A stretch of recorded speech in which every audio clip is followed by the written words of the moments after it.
segala yang datang dari Allah itu tidak mungkin buruk. Tidak mungkin. Kenapa kita diminta untuk taat dengan mutlak? Karena segala yang datang dari Allah pasti baik. Ya, pasti baik. Karena Allah menurunkan segala maslahat sesuai kebutuhan kita. Cuma manusia kadang-kadang, menginginkan sesuatu dengan pikiran pendeknya yang bukan kebutuhannya. Al-Baqarah 216. Agak pelan-pelan kita ya.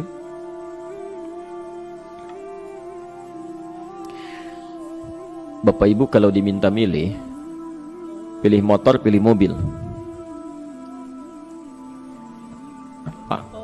Pilih motor, pilih mobil. Kalau sebagai manusia biasa pilih motor, keterlaluan itu. Umumnya akan memilih mobil. Akan memilih mobil umumnya. Tapi kadang-kadang kita menginginkan sesuatu yang tinggi, menurut Allah itu bukan kebutuhan kamu. Kebutuhan kamu itu motor. Ya. Keperluan kamu motor. Kalau kamu punya mobil, sulit nantinya. Gangnya sempit, mesti bikin garasi, anggaran bertambah, dipikirin juga. Capek. Sudah, motor saja, terbebas dari banyak kemacetan. Mampu diurai, tidak banyak difikirkan. Pelan-pelan. Turun ayat, kutiba alaikumul qitalu wa huwa kurhul lakum. Ya. Diwajibkan atas kalian berperang. Dulu orang diminta jihad gelisah, ya. Gelisah. Nah, kalau ada perintah Allah yang melahirkan kegelisahan, ini maknanya. Ya. Tidak harus dalam konteks jihad yang fisik, ya. Jihad, melawan hawa nafsu kita. Jihad melawan pikiran kita. Jihad melawan prasangka buruk kita. Kadang-kadang ada keinginan kita yang kita inginkan menurut Allah itu belum baik untuk kita. Nah, sifat manusia ketika diberikan oleh Allah keputusan yang terbaik, kadang-kadang ada sifat dalam hatinya gejolak, belum bisa menerima. Ya. Ada gejolak di hatinya.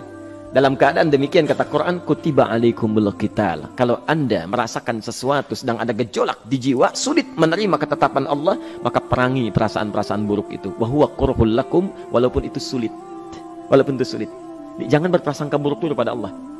Ayat yang indahnya, perhatikan kalimatnya. Asa an takrahu syai'an fahuwa khairul lakum. Boleh jadi Anda tidak menyukai sesuatu, di balik itu ada kebaikan-kebaikan besar yang Allah sedang rencanakan. Ya. Karena pikiran kita pendek, maunya sekarang saja. Tapi subhanallah, Allah sangat panjang, tidak ada batasnya. Allah memberikan maslahat sampai kamu meninggal, ini maslahatnya. Kamu berpikir sekarang saja. Wa asa an tuhibbu syai'an wa huwa syarrul lakum. Sedangkan boleh jadi di balik yang kita sukai ada keburukan yang sedang menunggu kita di depan ini, kamu tidak tahu. Ya. Apa logikanya? Wallahu ya'lamu. Allah tahu masa depan yang akan terjadi menimpa kita, wa antum la ta'lamun. Sedangkan kalian tidak bisa membaca masa depan. Ya.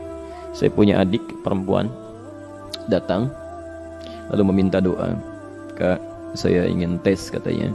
Ya, di salah satu bank. Kemudian sudah pada tahap akhir yang menurut hitung-hitungan manusia dan perkiraannya insya Allah lulus, karena tidak ada alasan apa-apa lagi untuk tidak meluluskan. Baik, bismillah kita berdoa, tapi doa kita seperti dibimbing oleh Quran, tidak minta dunia saja ya. Jadi dunia baik, Al-Baqarah 201, Rabbana atina fid dunya wa fil akhirah ya. Dunia minta baik, akhirat minta baik. Tapi aturan dunia dan akhirat ini jangan disebandingkan, rugi. Dunia itu kecil, akhirat lebih besar. Dunia itu kecil. Makanya diatur di Al-Qasas ya, ayat 77 sampai 78 itu aturannya, wabtaghi fima atakallahu daral akhirah wala tansa nasibaka minad dunya. Minta seluas-luasnya akhirat, tapi dunia jangan berlebihan. Ya. Sekedar mencukupi kebutuhan kita saja. Ya. Pakaian, Bapak Ibu sekalian, ya, kita beli pakaian sesuai kebutuhan saja, jangan berlebihan. Ya. Cukup ketika kita akan sholat, layak, indah dalam pandangan Allah. Ketika kita akan bermuamalah, bagus, tidak mengecewakan orang lain, sudah. Maka waktu selebihnya, ketika kita mencari sesuai kebutuhan, waktu selebihnya bisa digunakan untuk memperbanyak ibadah. Tidak banyak energi terbuang, uang juga terbuang, tenaga juga terbuang. Bayangkan kalau keinginannya macam-macam. Wah, ingin baju terbaru, ingin tasnya Hermes, mereknya dari Paris, sekarang juga mesti dibeli. Wah, uangnya sudah 400 juta keluar, tenaga mesti keluar, beli tiketnya macam-macam dan sebagainya. Habis waktu untuk mengejar dunia, ibadah tertinggalkan. Di rumusnya dunia itu secukupnya saja. Nah, yang paling menarik, Kita doakan supaya Allah memberikan kebaikan dunia dan akhiratnya yang paling utama. Maka datanglah dengan lesu mengatakan, saya tidak lulus katanya. Kenapa? Saya bilang, saya tidak tahu, saya sudah berusaha. Tapi konon kabarnya, saingan saya adalah anak salah satu pejabat. Masya Allah. Saya bilang, kamu jangan bersedih. Kamu menginginkan sesuatu dengan pikiran pendek, Allah pasti memberikan yang terbaik yang tidak terlukiskan nanti. Subhanallah, pekan beberapa hari setelah itu, muncul berita, ternyata dia diterima di bank syariah. Dia menginginkan sesuatu yang diinginkan, Allah menginginkan lebih dari apa yang dia harapkan. Dikasih bank syariah, di situ terjaga, meningkat keagamaannya, terjaga hijabnya, segalanya, dan disitulah kemudian diarahkan untuk menemukan jodohnya. Masya Allah. Dia berpikir saat itu Allah merencanakan masa depannya. Ya. Jadi apa yang Allah sudah rencanakan pasti baik, Pak, Bu. Jadi tadi dari salat subuh yang pertama kali ingin disampaikan adalah, coba dilihat sampai subuh ini, adakah aturan Allah dan Rasulnya yang sampai subuh ini pernah kita langgar, pernah kita ragukan? Barangkali itu yang membuat kehidupan kita sulit. Ya. Allah, Rasul membuat aturan.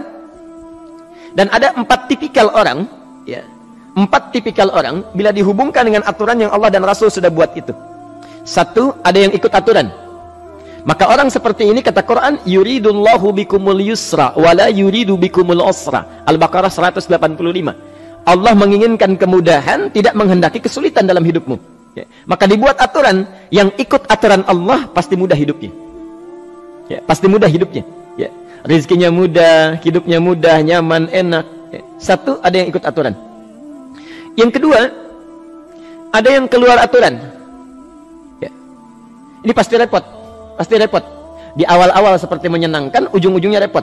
Allah bilang, jujur, jangan berdusta. Kalau dusta celaka. Wailul lil mukadzibin. Celaka bagi para pendusta. Dia keluar aturan, dia berdusta. Awal-awal memang nikmat. Besok. Ya. Pak, ini amplop siapa ya? Ya. Maaf Pak, ini amplop memang ini khusus Pak, anggaran tertentu, tidak ada kaitan dengan proyek ini. Padahal ada kaitan dengan proyek, dia sisihkan untuk kepentingan pribadinya. Bohong. Saat itu merasakan enak dapat tambahan, besok-besok dikejar-kejar sama aparat kepolisian. Ya. Celaka. Wail, itu sudah keluar aturan pasti celaka. Ya. Subhanallah. Jadi ada orang kedua keluar aturan. Yang ketiga bikin aturan sendiri. Dikasih aturan, dia bikin aturan sendiri. Subhanallah. Kalau sakit, dibuat ketentuan. Sakit pertama, kalau biasa-biasa saja, ya, subhanallah, ikhtiarnya pergi ke dokter. Seorang sahabat datang kepada Rasulullah, ya Rasulullah, saya sakit, tolong doakan saya. Kata Nabi, idhab ila tabib, pergi ke dokter. Ini orang pintar sekali. Kata orang ini, ya Rasulullah, Anda kan Nabi Rasul, angkat tangan Anda, Allah kan maha menyembuhkan, nanti Allah sembuhkan saya. Cerdas ya? Tapi subhanallah, Nabi harus lebih cerdas, dapat bimbingan dari wahyu. Pergilah ke dokter, karena kesembuhan yang telah Allah tetapkan dititipkan di tangan para dokter. Masya Allah, pergi ke dokter. Ya. Ini rumus pertama. Nanti kalau dokter sudah pada hand up, ya, angkat tangan, tidak mampu menyembuhkan, itu tandanya Allah ingin langsung menyembuhkan tanpa turut campur makhluk yang ada. Maka kaidahnya akan berubah nanti, ya, dari kaidah biasa kepada kaidah Al-Anbiya ayat 83 sampai 84. Itu aturan yang menyembuhkan langsung dari Allah Subhanahu wa taala. Tapi kalau Anda sakit, perginya ke dokter. Ya. Cuma ada manusia bikin aturan sendiri. Sakit, pergi ke dukun. Ya. Dukun nggak bisa, pergi ke paranormal. Dirinya pun sudah nggak normal. Makanya disebut paranormal, karena nggak normal. Ya. Tapi didatangi juga gitu, bikin aturan sendiri. Karena itu jadi lebih sulit hidupnya. Ya. Doa, minta pada Allah, kan sederhana. Ya. Doa, nggak bayar, nggak ada macam-macam, Masya Allah, gampang sebetulnya. Ada kekeringan, sekarang kan banyak kekeringan ya. Banyak kekeringan. Dikasih rumus, subhanallah, dikasih rumus yang tidak perlu pakai biaya. Meluangkan waktu, itu pun berpahala juga. Dunianya dapat, akhiratnya melimpah. Ya. Dikasihlah salat istisqa. Masya Allah, tinggal minta, memohon kepada Allah.